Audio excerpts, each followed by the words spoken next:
Assalamualaikum warahmatullahi wabarakatuh. Saya Mimi Farwiza, mahasiswi Prodi PGMI semester 4 Unit 2, akan menjelaskan sedikit banyaknya tentang hipotesis penelitian.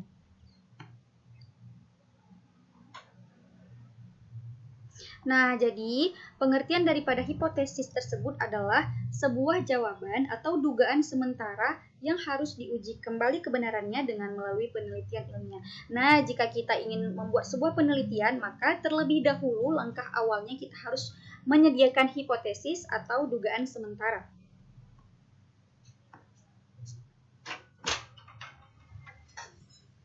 Selanjutnya, karakteristik dari hipotesis atau ciri-ciri dari hipotesis adalah satu, hipotesis harus mempunyai data penjelas. Nah, jadi saat kita membuatkan hipotesis ini bukan berarti hipotesis itu sembarangan, tapi dari saat kita mencari hipotesis atau ingin membuat hipotesis, maka harus ada data-data penjelasnya. Tidak boleh asal-asalan.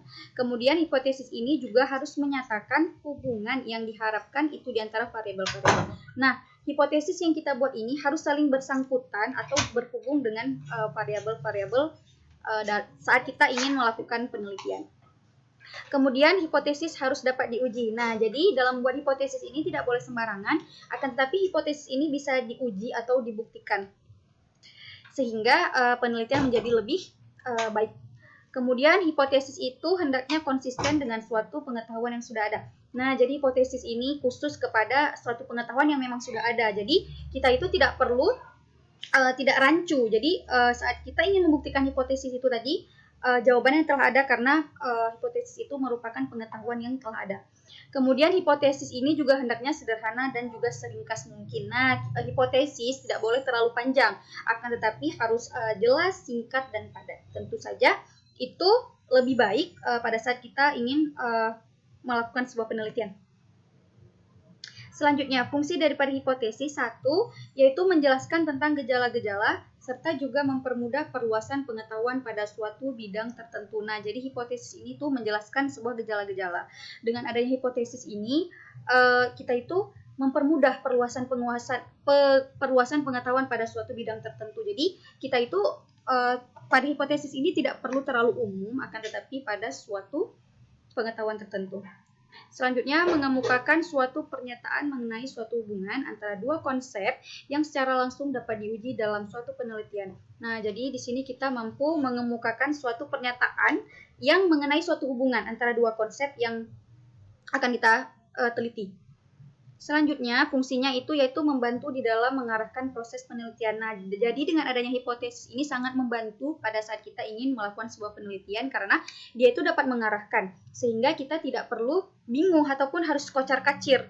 Jadi dengan adanya hipotesis ini itu sudah terarah, penelitiannya itu sudah terarah. Selanjutnya, membantu di dalam membuat kerangka penyusunan suatu kesimpulan penelitian. Nah, jadi dengan ada hipotesis ini, pada saat kita melakukan penelitian, kesimpulannya itu jadi lebih mudah kita dapatkan. Selanjutnya, membantu di dalam proses pengujian kebenaran suatu teori. Jadi dengan pada saat tadi kita melakukan hipotesis, kemudian dari hipotesis inilah terjadi sebuah teori. Itu fungsi daripada hipotesis. Kemudian memberikan gagasan baru di dalam mengembangkan suatu teori. Jadi dengan adanya hipotesis ini juga dapat membantu memberikan gagasan-gagasan baru di dalam sebuah penelitian dalam teori. Selanjutnya itu ada manfaat hipotesis. Nah, satu yaitu memberikan batasan serta juga memperkecil jangkauan penelitian dan juga kerja penelitian. Jadi dengan ada hipotesis ini, seperti yang tadi saya jelaskan, kita itu tidak perlu menjelaskan panjang-panjang lebar, akan tetapi sudah ada batasan-batasannya yang kira-kira hipotesis tersebut nyambungnya kemana. Nah, gitu. Jadi di situ memberi batasan dan juga memperkecil jangkauan. Jadi kita tidak perlu repot-repot untuk memikirkan hal-hal lain. Kemudian mensiagakan peneliti kepada kondisi fakta serta juga hubungan antar fakta yang kadangkala bisa hilang begitu saja dari perhatian peneliti. Jadi dengan adanya hipotesis ini, peneliti menjadi lebih fokus kepada suatu hal atau suatu fakta yang ingin ditelusuri. Jadi tidak perlu memikirkan yang lain-lain, cukup fokus kepada satu itu saja.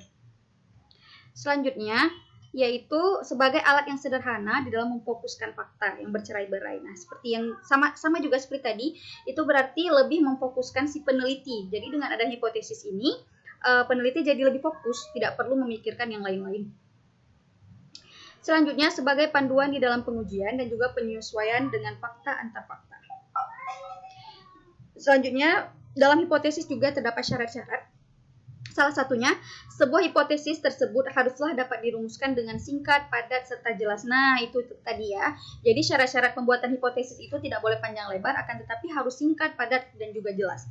Kemudian, sebuah hipotesis harus dapat menunjukkan adanya suatu hubungan antara dua atau juga lebih dari variabel. Jadi, hipotesis ini harus saling berkaitan antara satu variabel dengan variabel yang lain dalam sebuah penelitian. Kemudian, sebuah hipotesis haruslah berdasarkan pada pendapat, yakni teori-teori dari para ahli atau juga hasil penelitian yang relevan. Jadi, variabel? Hipotesis ini berdasarkan para pendapat. Nah, bisa dari pendapat para ahli atau juga hasil penelitian yang relevan. Jadi, yang betul-betul nyata atau fakta, tidak bisa sembarangan dalam membuat hipotesis ini. Selanjutnya, pengujian hipotesis. Nah, dalam pengujian hipotesis itu adalah menarik kesimpulan mengenai konsekuensi yang akan bisa atau dapat diamati apabila hipotesis tersebut benar. Kemudian, memilih metode penelitian yang akan memungkinkan eksperimentasi, yaitu percobaan, pengamatan, atau juga prosedur lain yang diperlukan untuk dapat menunjukkan apakah akibat itu terjadi atau tidak. Jadi, hipotesis ini harus terbukti ya, harus bisa dieksperimentasikan atau bisa diteliti. Kemudian menerapkan metode ini dan juga mengumpulkan data yang dapat atau bisa dianalisis. Nah, jadi hipotesis tersebut harus bisa dianalisis.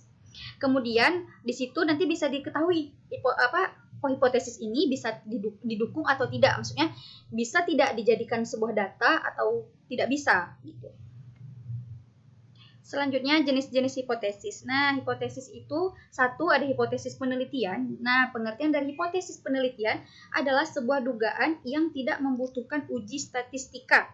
Disebabkan karena tujuan dari hipotesis ini ialah untuk mendapatkan jawaban dari masalah yang sedang diteliti. Nah, jadi hipotesis penelitian ini hanya untuk mendapatkan jawaban dari sebuah penelitian yang sedang kita teliti. Jadi, hipotesis penelitian itu terbagi atas hipotesis deskriptif, kemudian hipotesis komparatif, dan juga hipotesis asosiatif. Nah, jadi pengertian daripada hipotesis deskriptif adalah sebuah dugaan atau jawaban sementara terhadap masalah deskriptif yang berhubungan dengan variabel tunggal ataupun variabel mandiri. Sedangkan pengertian dari hipotesis komparatif adalah sebuah dugaan atau jawaban sementara terhadap rumusan masalah yang digunakan untuk mempertanyakan sebuah perbandingan atau komparasi antara dua variabel penelitian. Sedangkan dari pengertian hipotesis asosiatif adalah sebuah jawaban sementara dari rumusan masalah yang di dalamnya mempertanyakan hubungan antara dua variabel penelitian.